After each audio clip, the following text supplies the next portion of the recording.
আসসালামু আলাইকুম প্রিয় শিক্ষার্থীরা, আশা করি তোমরা সবাই ভালো আছো। আজকের ক্লাসে আমি তোমাদের যে বিষয়টি নিয়ে আলোচনা করব সেটি হচ্ছে কস্ট ভলিউম প্রফিট রিলেশনশিপ এর সূত্র ও অঙ্ক নিয়ে।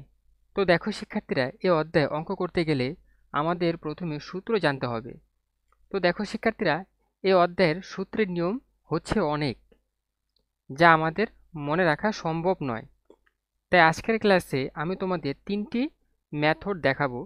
এই তিনটি মেথড যদি আমরা মনে রাখতে পারি তাহলে আমাদের অঙ্ক শেখা হচ্ছে, আবার সূত্রও জানা হচ্ছে, তাই না? তো তিনটি মেথড হচ্ছে time basis method, percentage basis method, আর হচ্ছে ইউনিট বেসিস মেথড।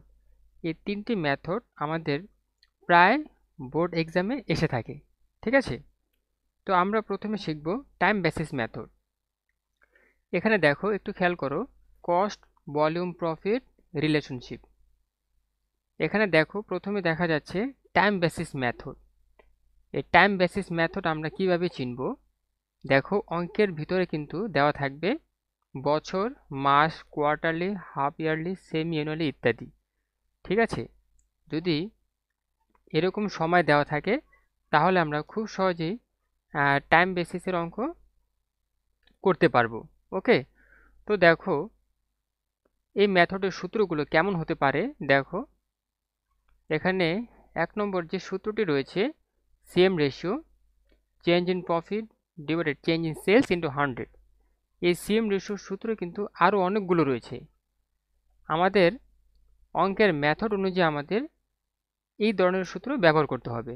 ওকে, আচ্ছা, এরপরে দেখো total fixed cost equal total cost minus variable cost. এরপরে দেখো fixed cost equal sales into CM ratio minus profit. এরপরে দেখো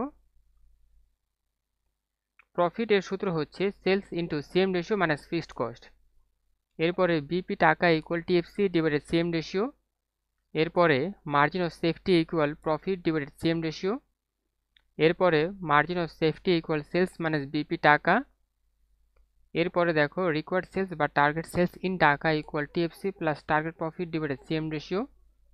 এরপরে দেখো variable cost per unit equal change in cost divided change in sales. প্রিয় শিক্ষার্থীরা, টাইম বেসিস মেথডের এই সূত্রগুলো যদি আমরা ভালোভাবে মনে রাখতে পারি তাহলে খুব সহজে আমরা টাইম বেসিসের অঙ্ক যেখান থেকে আসুক না কেন খুব সহজে আমরা অ্যান্সার করতে পারবো। তো দেখো শিক্ষার্থীরা, এই নিয়মের অঙ্কগুলো কেমন হতে পারে তা আমি তোমাদের ছবির মাধ্যমে দেখিয়ে দিব।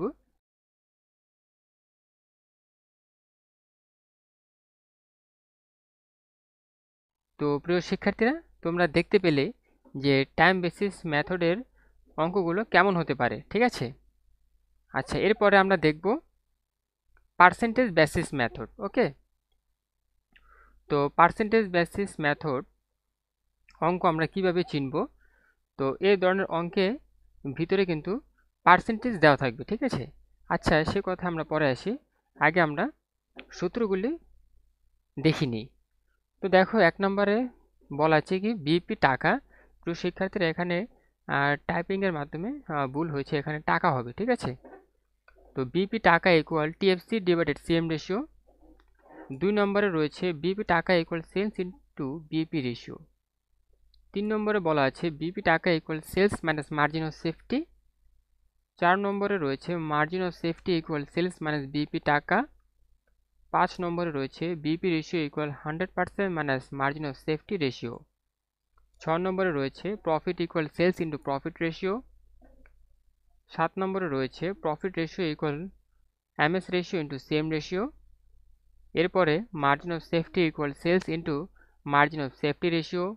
এরপরে দেখো profit equal sales into CM ratio minus fixed cost. এরপরে দেখো fixed cost equal sales into CM ratio minus profit.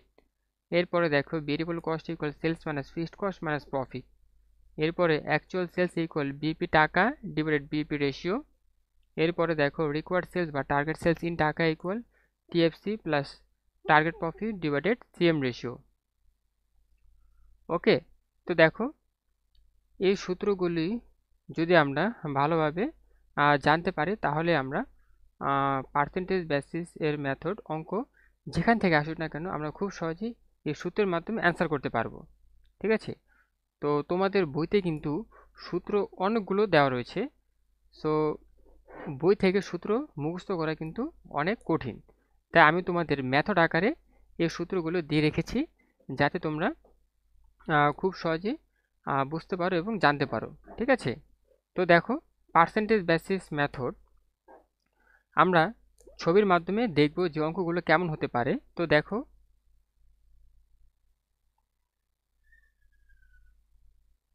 তো আমরা ছবিগুলো দেখলাম। তো পার্সেন্টেজ বেসিসের মেথড এর অঙ্কগুলো এমন হতে পারে। ঠিক আছে? আচ্ছা, এরপর আমরা দেখব ইউনিট বেসিস মেথড।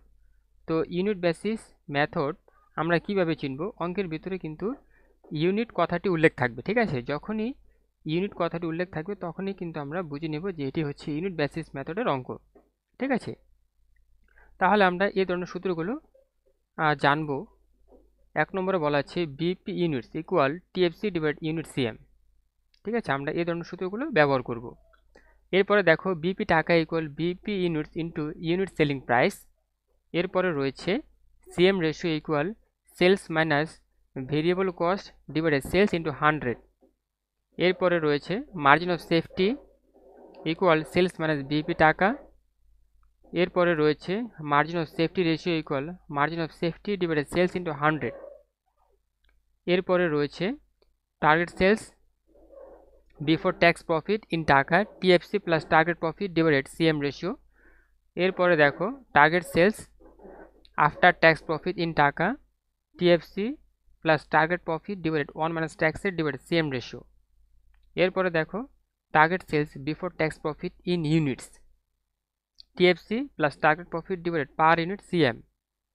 এরপরে দেখো, target sales after tax profit in units TFC plus target profit after tax divided 1 minus ট্যাক্সের ডিভাইডেড পার ইউনিট সিএম।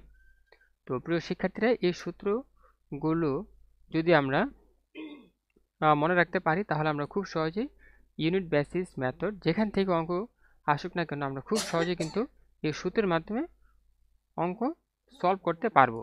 তো প্রিয় শিক্ষার্থীরা, অঙ্কগুলো কেমন হতে পারে তা আমি তোমাদের ছবির মাধ্যমে দেখিয়ে দিব যে অঙ্কগুলো এমন হতে পারে। ওকে? তো দেখো,